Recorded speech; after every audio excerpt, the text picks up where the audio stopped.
देख रहे हैं पल्स 24 न्यूज। मैं हूं आपके साथ सुहानी बहुगुना। प्रयागराज, हरिद्वार, नासिक और उज्जैन में कुंभ, अर्ध कुंभ और महाकुंभ का आयोजन किया जाता है, जहां नदियों का संगम होता है। तो वहीं देश की आस्था एक होती है, जहां पापों से मुक्ति मिलती है और एक नई शुरुआत होती है। प्यार, एकता, आस्था का ये संगम देश की उन्नति और अपनी हिंदू संस्कृति का प्रतीक होता है। लेकिन क्या आपको पता है कि प्रयागराज के बाद कुंभ, अर्ध कुंभ कहाँ लगने वाला है और कितने सालों के बाद कुंभ का आयोजन होता है? साथ ही इस कुंभ के पीछे का महत्व क्या है, ये सब बातें जानने के लिए देखिए ये पूरी रिपोर्ट।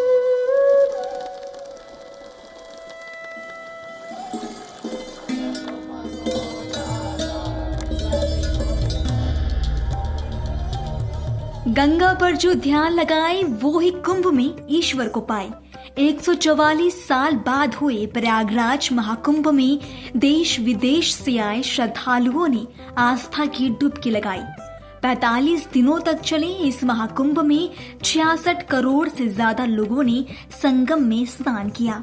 कई लोगों ने अपनी रोजाना की जिंदगी को छोड़कर एक साधु के जीवन को अपनाया, लेकिन कई शिव भक्त ऐसे हैं जो महाकुंभ में स्नान नहीं कर सके।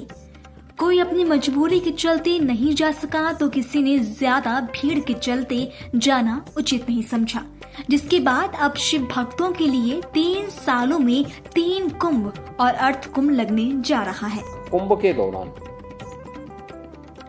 बसंत पंचमी के स्नान के बाद मेला लगभग समाप्त हो जाता था। केवल कल्पवासी बसते थे माघी पूर्णिमा तक। उनका 1 महीने का चलता है, पौष पूर्णिमा से माघी पूर्णिमा तक। शेष मेला बसंत पंचमी के दिन लगभग संपन्न हो जाता था। लेकिन पहली बार था कि मेला महाशिवरात्रि तक चला।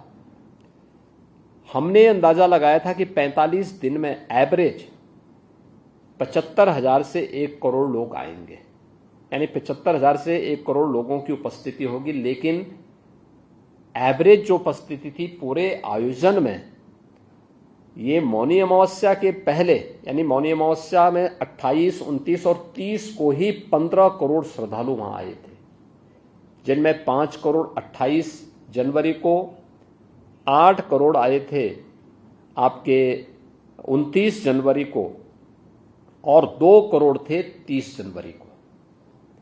शेष उससे पहले लगभग 3.5 करोड़ आए थे मकर संक्रांति को और 1.5 करोड़ आए थे पौष पूर्णिमा 13 जनवरी को। अन्य दिनों में 50 लाख, 60 लाख, 50 लाख, 60 लाख चल रहा था। ये मौनी अमावस्या के पहले, यानी 28 के पहले। लेकिन 28 के बाद, 29 के बाद, 30 के बाद ये संख्या 1.5 करोड़, 1.25 करोड़ पर डे के हिसाब से चलती रही और आपके लगभग 3 करोड़ के आसपास थी बसंत पंचमी के दिन, 2 करोड़ के आसपास थी आपके माघी पूर्णिमा के दिन, और बाकी अन्य दिनों में 1.25, 1.5, 1.25 ये संख्या वहां निरंतर चलती रही। ये पब्लिक के मन में, देश में, दुनिया में कोई भी ऐसा तबका नहीं था।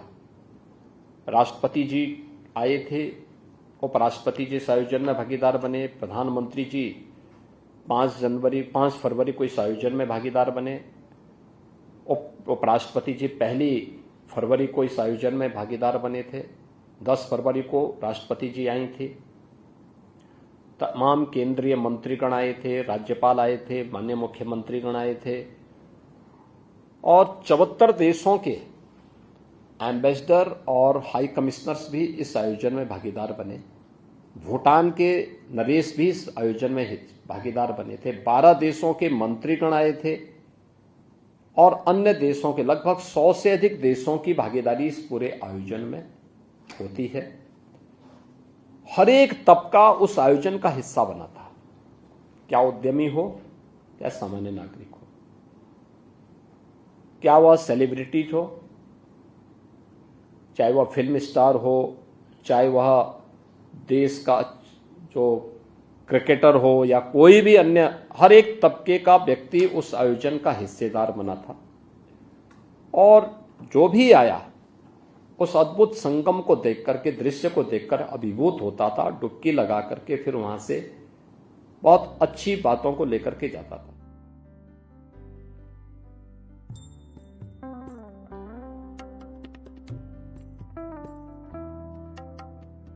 हिंदू एकता का इंतजार, संगम किनारे ईश्वर से मिलन, प्रेम का ये त्योहार जिसका फिर से सबको है इंतजार। कुंभ मेले की सबसे बड़ी खासियत ये होती है कि करोड़ों श्रद्धालु बिना किसी निमंत्रण के इस भव्य और दिव्य मेले का हिस्सा बनते हैं। प्रयागराज महाकुंभ के बाद दूसरे धर्म के लोगों का भी हिंदू धर्म के प्रति झुकाव बढ़ने लगा। प्रयागराज महाकुंभ के बाद अब हरिद्वार, नासिक और उज्जैन में भी तैयारियां शुरू हो चुकी हैं।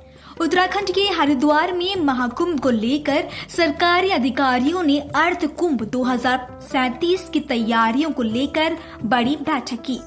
बैठक के बाद गढ़वाल के आईजी ने मीडिया को बताया कि बैठक में ट्रैफिक प्लान को लेकर चर्चा की गई। अर्ध कुंभ के दौरान ट्रैफिक और प्लानिंग व्यवस्था कैसी होगी और भीड़ नियंत्रण किस तरह से की जाएगी, इसको लेकर बैठक में बात हुई। उन्होंने कहा कि बैठक में अर्ध कुंभ की तैयारी में आने वाले खर्च और इंफ्रास्ट्रक्चर को लेकर भी चर्चा की गई। कुंभ मेले का जो आयोजन जो होगा यहाँ पे, उसकी तैयारी अभी से ही शुरू कर दिया है और सारे आज विभागों का आज एक प्रेजेंटेशन था जिसमें कि गृह विभाग का भी प्रेजेंटेशन था। इसमें भी प्रेजेंटेशन में ये कहा गया कि किस तरह से आगामी जो 27 में जो कुंभ जो होगा उसका क्या ट्रैफिक प्लान क्या होगा, किस तरीके से पार्किंग व्यवस्था होगी, किस तरह से क्राउड मैनेजमेंट का यहाँ पर डाइवर्जन करेंगे, क्या उनकी स्कीम्स होगी, उसको प्रेजेंट किया गया है। और साथ साथ जो इंफ्रास्ट्रक्चर जो चाहिए, जिसमें कि हमारे आप जैसा जानते हैं कि हर एक कुंभ में विशेष स्थानों का एस्टैब्लिशमेंट होता है, फायर स्टेशन का एस्टैब्लिशमेंट होता है, तो इन्हीं सब बिंदुओं पे यहाँ पे प्रथम रूप में इसको कमिश्नर साहब की अध्यक्षता में इसका ब्रीफ लिया गया और इसमें आगे जैसे समन्वय से सारे डिपार्टमेंट काम करें तो इसकी फर्दर एक रूपरेखा इसमें तैयार की गई है, जिसमें कि फर्दर हम इसमें और आगे बैठकों के द्वारा इसको और अच्छा कॉन्क्रीट रूप दें। सर, सबसे बड़ी जाम की समस्या होती है। देखिए अभी इसको भी प्रेजेंट किया गया था, जैसा मैंने पहले ही बताया कि किस तरीके से जो यहाँ पर जो एग्जिस्टिंग जो जाम की समस्या होती है, जिसमें कि गाड़ियां जो होती हैं, प्राइवेट गाड़ियां बहुत आती हैं, तो किस तरीके से जो पार्किंग स्थल है उसको शहर से दूर उसको किया जाए और वहां पर एक शटल सेवा उसको लगाई जाए। तो इसमें भी विचार किया गया है और इसको डीएम और एसएसपी को कमिश्नर साहब द्वारा निर्देशित किया गया है कि इसमें फर्दर इसमें और होमवर्क करें और इसको एक कॉन्क्रीट एक एक्शन प्लान लेके अगली मीटिंग तक इसको प्रेजेंट। मुख्यमंत्री जी का बड़ा स्पष्ट निर्देश है कि हमारा जो 2027 में मेला है वो कुंभ मेले के नाम से ही आयोजित होगा और इसके लिए हर स्तर पर तैयारी होनी चाहिए और हमारा ये मेला भव्य हो, दिव्य हो, सुरक्षित हो, लोगों को अच्छी सुविधाएं मिले, श्रद्धालुओं को किसी प्रकार की दिक्कत का सामना न करना पड़े। उसी सिलसिले में हम लोगों ने पहली बैठक कर ली है और कई सुझाव भी आए थे, सब पर विचार विमर्श हुआ है। यहाँ के एडमिनिस्ट्रेशन ने भी काफी अपनी प्रिलिमिनरी वर्क कर रखे हैं। इस सारे प्रिलिमिनरी वर्क का हम लोगों ने डिस्कशन कर लिया है। ये एक हफ्ते का हमने उन्हें और टाइम दिया है इन्हें कि ट्रैफिक के बारे में क्या उनका प्लान है, इसको बनाकर जैसे ही देंगे वैसे माननीय मुख्यमंत्री जी की अध्यक्षता में एक उच्च स्तरीय बैठक होगी। आप ये मान सकते हैं कि 2027 के कुंभ मेले की तैयारियों का आगाज हो गया है और यह मेला बहुत ही भव्य हो, दिव्य हो, सुरक्षित हो, यही हमारी कामना है। उत्तराखंड के मुख्यमंत्री पुष्कर सिंह धामी ने अर्ध कुंभ को लेकर अधिकारियों को अभी से निर्देश दे दिए हैं। उन्होंने कुंभ को भव्य, दिव्य और सुरक्षित बनाने का निर्देश दिया। उन्होंने अधिकारियों को साफ कर दिया है कि कुंभ में आने वाले श्रद्धालुओं को किसी भी तरह की परेशानी नहीं होनी चाहिए।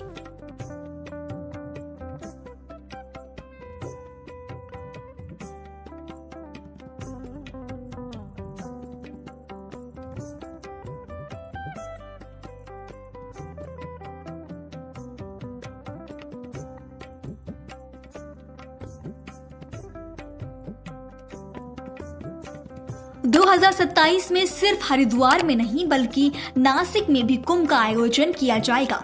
जहां एक साल में दो राज्यों में शिव भक्ति का संगम देखने को मिलेगा। नासिक में आयोजित होने वाले कुंभ मेले की विशेषता ये होगी कि इस बार आधुनिक तकनीक का इस्तेमाल किया जाएगा। महाराष्ट्र के मुख्यमंत्री देवेंद्र फडणवीस ने इस बात का जिक्र किया कि इस मेले में अत्याधुनिक तकनीकों को लागू किया जाएगा। इसका उद्देश्य उन श्रद्धालुओं को भी पवित्र स्नान का अनुभव दिलाना है जो शारीरिक रूप से संगम में स्नान करने में सक्षम नहीं है। ये तकनीकी पहल धार्मिक यात्रा को और भी सुविधाजनक और पहुंच योग्य बनाएगी।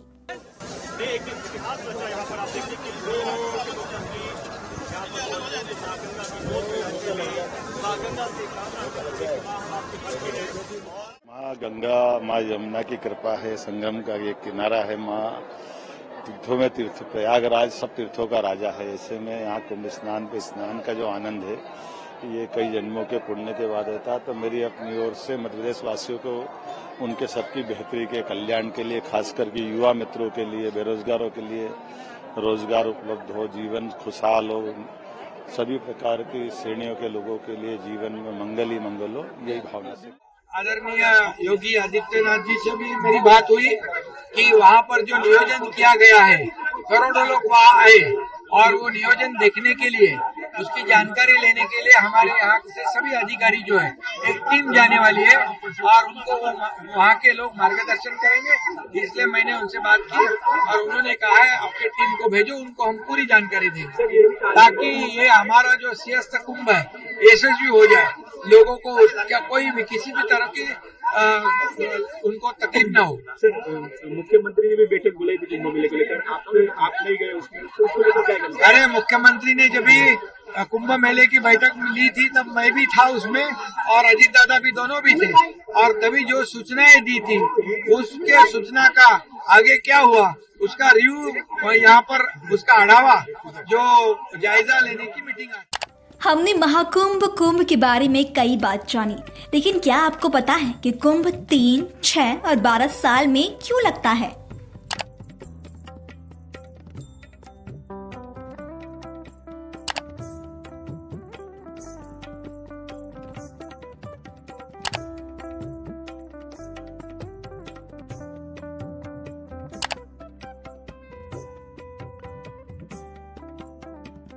महाकुंभ दुनिया का सबसे बड़ा धार्मिक आयोजन है जिसमें 13 प्रमुख अखाड़े भाग लेते हैं। अखाड़े धर्म, आस्था और परंपराओं को संजोते हैं।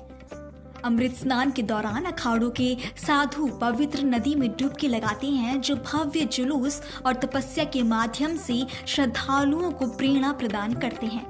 बता दें कि अखाड़ों की स्थापना आदि शंकराचार्य ने की थी। इसके पीछे का उद्देश्य हिंदू धर्म की रक्षा करना था। पहले सिर्फ 4 अखाड़े थे मगर बाद में इनकी संख्या 13 हो गई।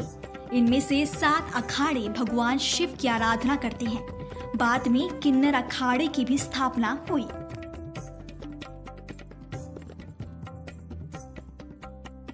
कुंभ जो देश की आस्था का प्रतीक है, लेकिन क्या आप जानते हैं इस कुंभ की शुरुआत कैसे हुई थी?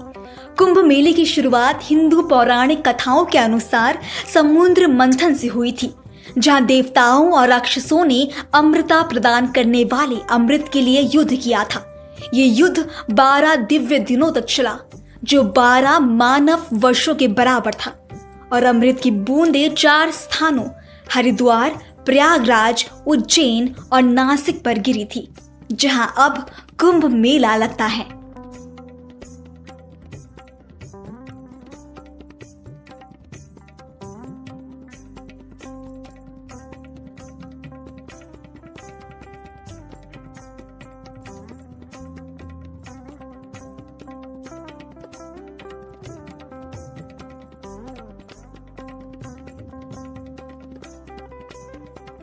लाखों करोड़ों श्रद्धालु यहाँ आके अपनी भक्ति, अपनी पूजा, अपना पाठ कर रहे हैं। एकता में विविधता और विविधता में एकता का ये प्रत्यक्ष दर्शन है, यहाँ पर निदर्शन है।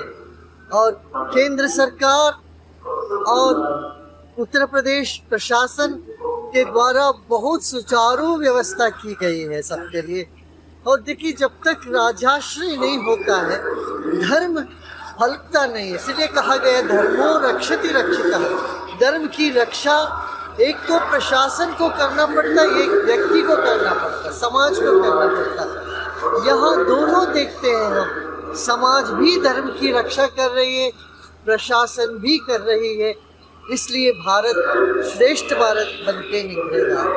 और मैं बधाई देता हूँ माननीय मुख्यमंत्री जी आदित्यनाथ योगी जी की, उनकी जो श्रद्धा और परिश्रम से ये काम सुचारू रूप से हुआ है। इसमें आम जनता में प्रार्थना यही है कि देखिए इतना विशाल जगह है, कहीं पर भी जाके आप स्नान करिए। 15 किलोमीटर की जो विस्तार है, यहाँ पर कहीं भी स्नान करेंगे तो उतना ही फल प्राप्त होगा। ये अद्भुत समागम है और यहाँ पर भक्ति, ज्ञान और कर्म का, सेवा का एक समागम देखने को मिलता है। इसमें हमारा माननीय मुख्यमंत्री जी और केंद्र सरकार माननीय प्रधानमंत्री जी का बहुत बड़ा योगदान है। हम आम जनता के ऊपर ये जिम्मेदारी होती है कि हम कानून का उल्लंघन न करें, कानून के हिसाब से चलें, कहीं पर भी जल्दीबाजी न करें, आराम से स्नान करें और पुण्य पाएं। भारत की कालजयी सनातन संस्कृति की दिव्यतम अभिव्यक्ति है कुंभ पर्व। पूर्व काल में जितने भी कुंभ के ये पर्व विशेषकर प्रयाग में अथवा सिंहस्थ के रूप में, उज्जैनी में, नासिक, त्र्यंबकेश्वर अथवा हरिद्वार में हुए हैं, वे सब अद्भुत अलौकिक हुए हैं। पर इस बार का जो यह कुंभ का पर्व है, महाकुंभ का पर्व, अद्वितीय है। गिरिकंदराओं से, हिमपत्तिकाओं से निकल कर आए करोड़ों यति, योगी, तपःपूत, सन्यासी, सदगृहस्थ श्रद्धालुओं का आगमन इस बात का परिचायक है कि यह अब तक के सभी कुंभों में विशालतम रहा है और संख्या की दृष्टि से अकल्पनीय, अविश्वसनीय। ऐसी कल्पना की नहीं गई थी कि 50 करोड़ तक लोग आएंगे और अभी भी चले आ रहे हैं। प्रयाग की ओर आने वाले सारे मार्ग भक्तों से भरे हुए हैं। अंत्य सलिला, सरस्वती, कालिंदी, यमुना, कल्याणी, पतित पावनी माँ भागीरथी का संगम है। यहाँ सभी का वैशिष्ट है, पर यहाँ परम वैशिष्ट है, क्योंकि यहाँ एकमात्र ऐसा तीर्थ है जहाँ सभी तीर्थ अपना निवेश करने आते हैं। सभी तीर्थ यहाँ आते हैं और इस तीर्थराज को तीर्थत्व प्रदान करते हैं। अपनी शक्ति, सामर्थ्य, अनंत ऊर्जा, अतुल्य तेज और अपरिमित ज्ञान अथवा आनंद और अनंतता अथवा भगवत्ता यहाँ अधिक साकार रहती है कुंभ के पर्व पर। अन्य भी स्थान अत्यंत आदरणीय है, पर ये विशिष्ट है। इसलिए प्रयागराज का कुंभ महाकुंभ अथवा वह कुंभों का भी राजा कहा जाता है। देखिए, प्राय एक जैसा ही पुण्य है, पर इस बार के स्नान का वैशिष्ट है अनंतता, अंतःकरण की पवित्रता, भगवत्ता का जागरण और अंतःकरण में जो ईश्वरत्व समाया है वह स्फुरित हो, चैतन्य हो और वह मुखर हो।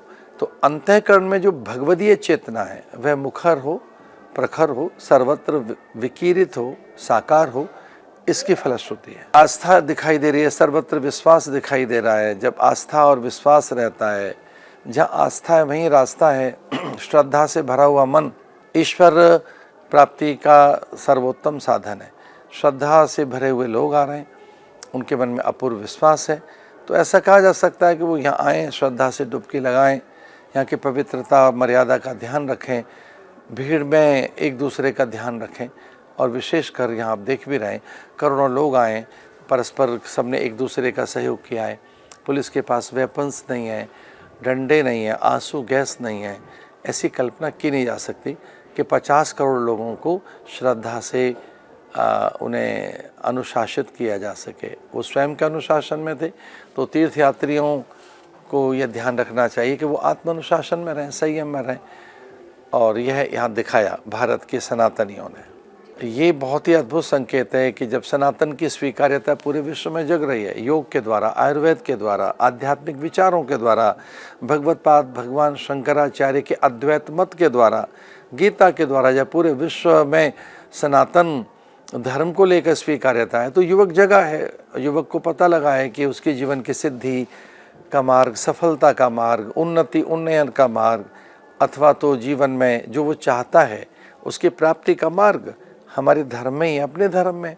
तो अपने धर्म की ओर लौट रहे हैं युवा, अपनी प्रकृति, अपने मूल पर्व और परंपराओं के प्रति लौट रहे हैं, जो बहुत ही बड़ा शुभ संकेत है। भारत के लोकप्रिय यशस्वी प्रधानमंत्री के नेतृत्व में इस प्रदेश के मुख्यमंत्री, जो भारत के अद्भुत विभूति संपन्न पुरुष हैं, आदरणीय योगी जी में संपूर्ण दिव्यताएं साकार हैं।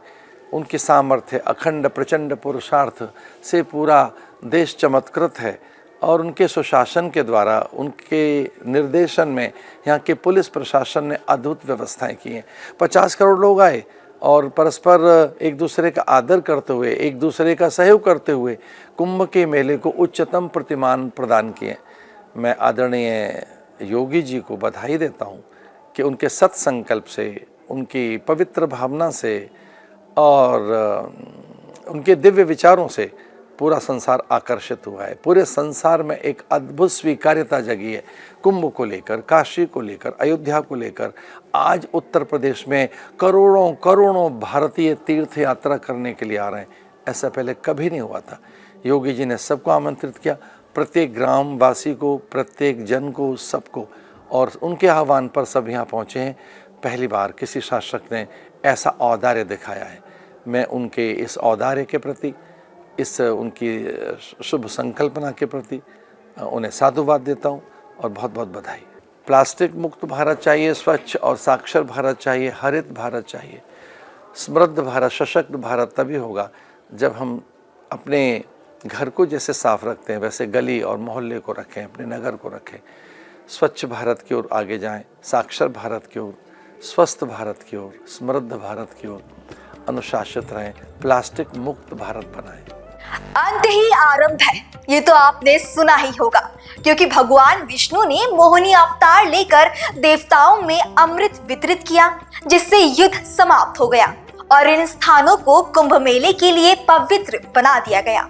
जिसके बाद हमारे भारत जो देवी देवताओं से जुड़ा है, जहां अलग अलग तरीके से भगवान की तपस्या की जाती है, ऐसे में ही एक कुंभ के जरिए पूरा देश और विदेश भी कुंभ से जुड़ता है, देश के लिए नया रिकॉर्ड कायम करता है।